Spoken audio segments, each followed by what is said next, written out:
오케이, 그럼 시작해 봅시다. 마이크 하나 둘, 괜찮나? 이제 얼마 전에 사진전 하나 보고 왔는데 작가 이름이 정확하게 기억 안 나는데 그냥 요시고라고 쓰고 있으니까 그냥 그렇게 하고, 포스터에도 요시고라고 써져 있으니까 그냥 요시고 사진전이라고 할게. 그 전시 보고 나서 쓰는 감상문이라고 생각을 하면 돼.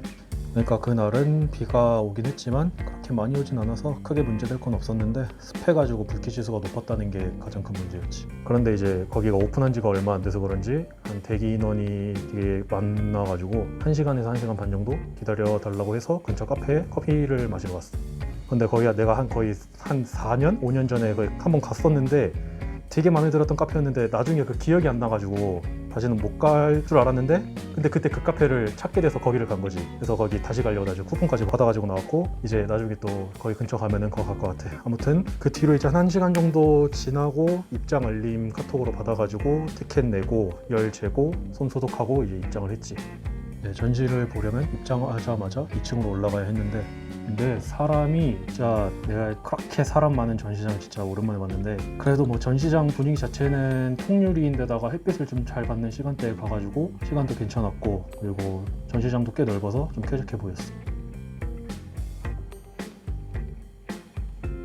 큰 찬 작품 옆으로는 작가 인스타그램을 띄워놓고 있었는데, 이 작가가 인스타그램으로 꽤 이름을 알렸던 거를 보여주는 듯한 인상을 받아서 그런지 도입부를 꽤 몰입이 잘 되도록 꾸며놓은 것 같아.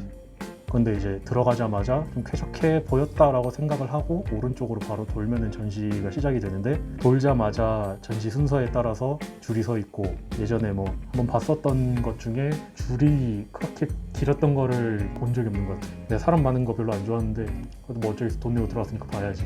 그래도 꽤나 마음에 드는 파트가 2층에 하나 있었는데, 그게 전시장 끝에 작은 구역을 하나 만들어서 엽서를 만들어 놓은, 엽서들로 꾸며 놓은 그런 코너가 하나 있었어.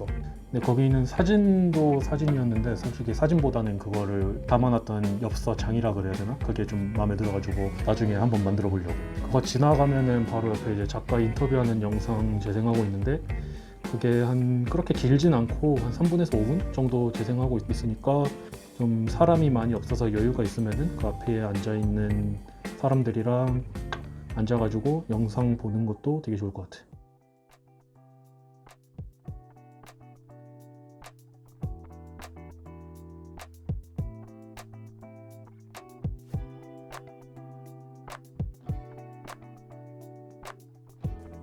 2층은 거의 건물을 중심으로 촬영된 사진이 많은데 색감도 독특하고 눈길이 많이 갔지만, 그래도 나는 건물 촬영하는 거에서 구성이 개인적으로 제일 마음에 들었어.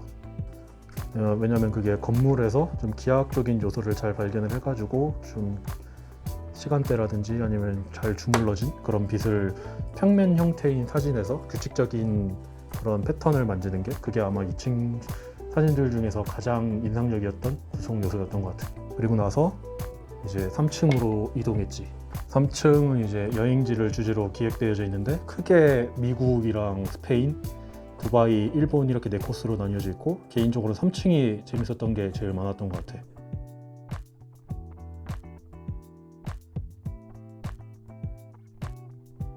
그래도 가장 인상적이었던 거는 두바이 사진 전시되어 있는데, 거기는 두바이 느낌을 내려고 바닥에 진짜 모래를 깔아놔서 사람들이 모래를 밟으면서 사진을 볼 수 있게 그렇게 기획을 해놨더라고. 그게 좀 기획이 잘 되었던 것 같아. 두바이 갔었을 때 그때 느꼈던 거지만 조금 아쉬웠던 거는 사막모래가 아니어서, 사막모래 썼으면은 좀 더 진짜 사막에서 보는 듯한 느낌이 들었을 것 같긴 한데, 그 놀이터 모래 그 입자 굵은 걸 써가지고 조금 아쉽기는 하더라고. 근데 만약에 그거 썼으면은 아마 그 건물 전체가 사막모래로 가득했을 거야. 그래도 사막을 그때 갔을 때 제대로 본 건 아니어가지고 그거 사진 보고 중동 다시 한번 가보고 싶어지긴 했지. 그리고 이제 그거 지나가면은 이 작가가 프로젝트를 진행한 리우 아발이라는 프로젝트 사진을 슬라이드 쇼로 보여주는데, 프로젝트에 대한 간략한 설명이 담긴 종이를 누구나 뜯어갈 수 있게 만들어 놔가지고 나도 그거 하나를 뜯어왔어.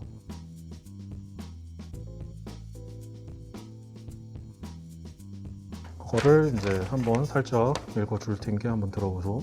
리우 아발 프로젝트를 진행하던 당시 현대창작 석사 과정을 밟고 있었습니다.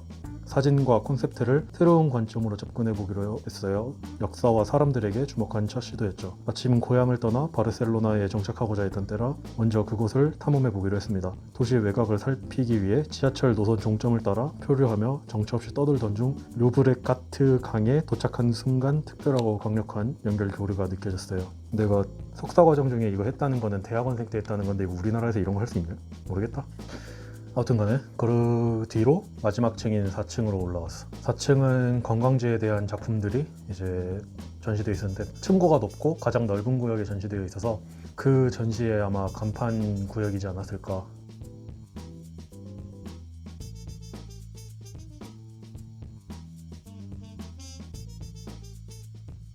그리고 좀 특이한 게 외부에 이제 바다에 있는 사람을 찍은 사진을 수영장처럼 액자를 만들어가지고 거기에서 전시를 하고 있었는데 그거 아이디어 진짜 괜찮아가지고 그건 아마 나중에 나도 써먹을 것 같아. 마지막으로 이제 전시 다 보고 나면 마지막에 써져 있는 글이 미래의 사진작가에게라는 글이 있거든.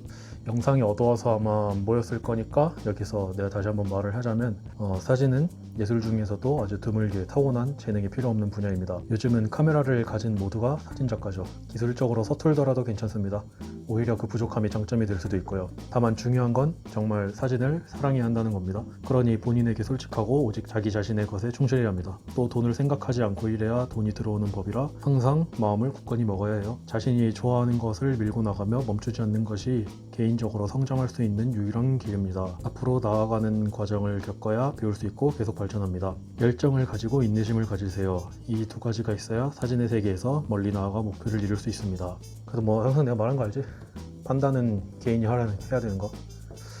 내 주관으로 얘기를 하자면 재능이 필요 없는 거는 아닌 것 같고 일단 뭐 근데 무언가에 쏟을 열정이 있다는 것부터가 어느 정도 재능이라고 생각을 하거든. 근데 이 재능이 이제 선천적이지 않고 후천적이라 얼마든지 자기가 해낼 수도 있고 아닐 수도 있긴 한데 결국엔 뭐 내가 늘 말하듯이 자기 하기 나름이지. 잘하는 사람은 알아서 잘하니까. 그럼 나는 뭐 이번 전시 나쁘지는 않았어. 사람이 너무 많았다는 거랑 사진 찍는 사람이 좀 많아서 불편했던 것만 빼면은 그런 거 싫어하면은 주중 오전에 가는 거 추천하는 편이고. 개인적인 감상으로는 관람객들은 이제 여행 가고 싶어지는 사진이었고 사진학과생들한테는 사진 찍고 싶어지게 만드는 사진이 가득했던 전시였다. 이렇게 정리할 수 있겠다. 그럼 뭐 다 해봅시다.